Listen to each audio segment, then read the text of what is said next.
আমি ইলেকশ্যনৰ আগত বা বিশেষকৈ যোৱাবাৰ স্কুটি দিওঁতে আমি এটা কথা ঘোষণা কৰিছিলোঁ যে অহাবাৰৰ পৰা 75% পোৱা ছোৱালীহে স্কুটি পাব। কিন্তু এডুকেশ্যন ডিপাৰ্টমেণ্টে অধিসূচনাখন নোলোৱাৰ কাৰণে এইবাৰ আমি 60% পোৱা ছোৱালীকো আমি স্কুটি দিম।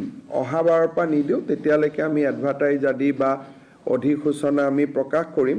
কিন্তু MCC model code of conduct থকাৰ কাৰণে এডুকেশ্যন ডিপাৰ্টমেণ্টে অধিসূচনাখন দিব নোৱাৰিলে।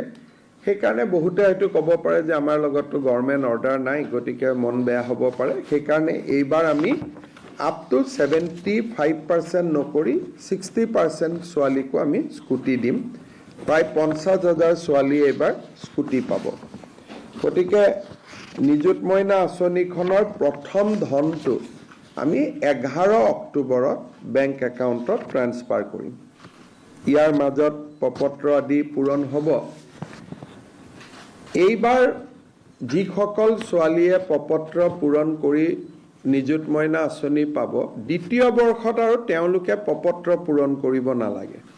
তেওঁলোকৰ খালি কোনখিনি কোনোবা বিয়া হৈ গ'ল নেকি, কলেজত অহা নাই নেকি, সেইখিনি আমি কলেজৰ প্ৰিন্সিপালৰ পৰাই ৰিপৰ্ট লৈ ল'ম আৰু তাৰ ভিত্তিত আমি কাম কৰিম।